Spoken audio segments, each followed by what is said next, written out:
Hello media cricket viewers, உங்க எல்லாருக்கும் ஒரு பெரிய வணக்கம். இன்னைக்கான வீடியோ என்ன அப்படின்னா, ஆர்சிபி சிஎஸ்கே இன்னைக்கு ஐபிஎல் 2024 முதல் மேட்சா விளையாட போறாங்க.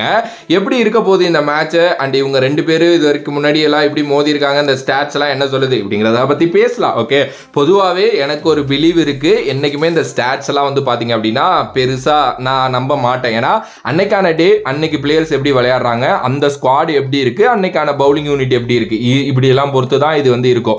சேப்பாக் பொதுவாகவே எப்படி பிஹேவ் பண்ணும் அப்படின்னா, அது வந்து கொடுக்குற பிச்சை பொறுத்து. அங்க 200+ அடிக்கிற பிச்சஸும் இருக்கு, 140 150லே அடங்குற பிச்சஸும் வந்து பாத்தீங்க அப்படின்னா இருக்கு. என்ன மாதிரி பிச் கொடுக்க போறாங்க அப்படிங்கிறது வந்து கியூரேட்டர்ஸ் கையில மட்டும்தான் இருக்கு. ஏன்னா அவங்க டக்குன்னு ஐபிஎலோட முதல் மேட்ச் ஒரு பெரிய ஸ்கோர் இருந்துச்சுன்னா நல்லா இருக்கும், ஐபிஎல் ஒரு பயங்கரமா ஆரம்பிக்கும் அப்படின்னு சொல்லிட்டு 200+ போற பிச்சு கொடுத்துட்டாங்க அப்படின்னா ரொம்ப நல்லா தான் இருக்கும், ஒரு மாதிரி தீபாவளியா இருக்கும். ஓகே, ஆல்ரெடி திருவிழா ஆரம்பம் தான் இன்னைக்கு. ஸோ இதுல இன்னமும் எக்ஸ்ட்ரா பூஸ்டப்பா இது வந்து இருக்கும். ஓகே, அதே வந்து இல்லப்பா எப்பயும் போல சேப்பாக் எப்படி பிஹேவ் பண்ணுமோ அப்படி போயிடலாம். ஹோம் டீம் வேற வந்து சிஎஸ்கே இல்லையா, ஸோ ஸ்பின்னர்ஸ் நிறைய இருக்காங்க, ஸோ அதனால அதுக்கு ஏற்ற மாதிரி கொடுக்கலாம் அப்படின்னு நினைச்சு யோசிச்சாங்க அப்படின்னா அதுவும் வந்து நடக்கும். ஸோ அந்த கியூரேட்டர்ஸ் கையில தான் அந்த மேட்ச் எப்படி போக போகுது அப்படின்ட்டு வந்து இருக்கு.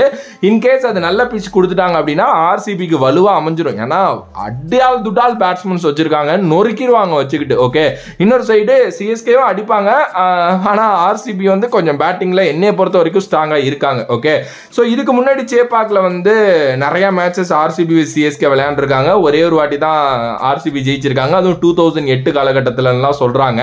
பட் ஆனால் நீங்க அப்படிலாம் நம்ம பார்க்காம அந்த இண்டிவிஜுவல் பிளேயர்ஸ் எப்படி சேப்பாக்கில் விளையாண்டுருக்காங்கன்னு யோசிச்சோம் அப்படின்னா இன்னும் அது பயங்கரமாக இருக்கும்.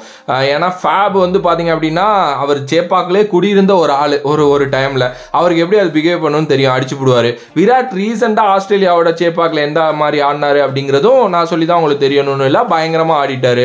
மேக்ஸி பொறுத்த வரைக்கும் அவர் வந்து ஸ்பின்னர்ஸை பயங்கரமாக அட்டாக் பண்ணுவார். பட் சேப்பாக் அவருக்கு கொஞ்சம் கஷ்டம் தான், பிகாஸ் ரவீந்திர ஜடேஜாங்கிற ஒரு ஃபேக்டர் எடுத்துருவார் எப்படியும் அவரை. ஸோ அது மாதிரி ஓகே, இதே வில் ஜாக்ஸ் இருந்தார் அப்படின்னா சேப்பாக் பிச்செல்லாம் அவருக்கு வந்து சும்மா சோறு போட்டு திங்கிற பிச்சு, அடிச்சு தும்சம் பண்ணிடுவாரு. ஸோ இது மாதிரி நிறைய இருக்கு. ஸோ நம்ம எப்பயோ விளையாண்ட ஒரு ஆர்சிபி டீமை வச்சுலாம் இதை நம்ம கணக்கு போடவே முடியாது. அகைன் சொல்றேன்ல, அன்னைக்கான டே அன்னைக்கு பிளேயர்ஸ் எப்படி இருக்காங்கிறத பொறுத்து தான். பட் இன்னொரு எக்ஸ்ட்ரான ஒரு பாயிண்ட் வேணா நான் சொல்றேன், என்னைக்குமே ஒரு ஹோம் அட்வான்டேஜ் அப்படிங்கிறது வந்து அந்த ஹோம் டீமுக்கு இருக்கும். ஸோ அப்படி பார்க்குறப்போ சிஎஸ்கேக்கு இருக்கும். ரொம்ப நாளா சிஎஸ்கே பிராக்டிஸ் பண்ணிட்டு இருக்காங்க. இந்த பனி வேற எப்படி வரப்போகுது அப்படிங்கிறது வந்து தெரியல. இன்னைக்கு ஆக்சுவலி சென்னையில், ஐ மீன் நேத்து நைட் ஆக்சுவலி சென்னையில் வந்து பாத்தீங்க அப்படின்னா ஒரு சில இடங்கள்ல பெருசா பனி பெஞ்சிருக்கு, ஸோ ஒரு சில இடங்கள்ல இல்ல. பிகாஸ் காலையில நல்லா வெயில் வேற கொளுத்துது அப்படிங்கிறதுனால இது வந்து ஒரு பெரிய ஃபேக்டர். ஸோ சிஎஸ்கே கண்டினியூஸா ஒரு மாசத்துக்கு மேல இருக்காங்க, அவங்களுக்கு தெரியும் எந்த அளவுக்கு இருக்கு அப்படின்னு சொல்லிட்டு. ஸோ அதனால சிஎஸ்கே கொஞ்சம் அப்பர் ஹேண்ட்ஸ்ல இருக்காங்கிறது என்னைய பொறுத்த வரைக்கும் ஒரு இது. ஓகே, ஸோ இந்த பிளேயிங் 11 அப்படின்னு வரப்போ நான் ஆல்ரெடி பேசிட்டேன் பிளேயிங் 11 பத்தி. பட் இது என்னோட பிளேயிங் 11 இருக்க வேணாம் அப்படிங்கிறது தான். இது என்னோட பிளேயிங் 11 கிடையாது. என்னோட பிளேயிங் 11 வீடியோ நான் ஒரு 2 days முன்னாடி போட்டிருந்தேன். பட் இந்த பிளேயிங் 11 நான் எப்படி சூஸ் பண்ணியிருக்கேன் அப்படின்னா, இந்த Indian express, star sport, Jio cinema, இது மாதிரி நிறைய எக்ஸ்பர்ட்ஸ் சொன்னதை வச்சு நான் ஒரு பிளேயிங் 11 செட் பண்ணி வச்சிருக்கேன். ஓகே, பட் என்னோட பிளேயிங் 11ல இருக்கிற நிறைய சேஞ்சஸ் இதுல வந்து இருக்கு. ஸோ இதுல இப்போ வந்து சிஎஸ்கே பிளேயிங் 11 ஃபர்ஸ்ட் பார்த்துடலாம். ருத்ராஜ் ஜெய்க்வாட் கேப்டன், ஸோ அதை நான் மென்ஷன் பண்ணிக்கிறேன். Rachin Ravindra will open with Ruturaj Gaikwad. Moeen Ali கண்டிப்பா இருப்பாருன்னு சொல்றாங்க, ஏன்னா அந்த பிச்சுக்கு ஏற்ற மாதிரி. சிவம் டுபே ஆடுவாரு, ரவீந்திர ஜடேஜா ஆடுவாரு, எம்எஸ் தோனி அவர் தான் விக்கெட் கீப்பராக இருக்கணும், ஏன்னா வேற ஆப்ஷன் இருக்கு, ஆரவல்லி இருக்காரு, பட் ஆனால் இப்போ வாய்ப்பு கிடையாது. ஷர்துல் தக்கூர் ஆடுவார்னு சொல்றாங்க, தீபக் ஆடுவாரு, துஷார் தேஷ்பாண்டே ஆடுவாரு, முஸ்தபிசுர் ரஹ்மான் ஆடுவாரு, மகேஷ் தீக்ஷன் ஆடுவாருன்னு சொல்றாங்க. அஜிங்கியா ரஹானே சப்ஸ்டியூட், அதாவது இம்பாக்ட் பிளேயரா இருப்பாரு அப்படிங்கிற மாதிரி நிறைய பேர் சொல்றாங்க.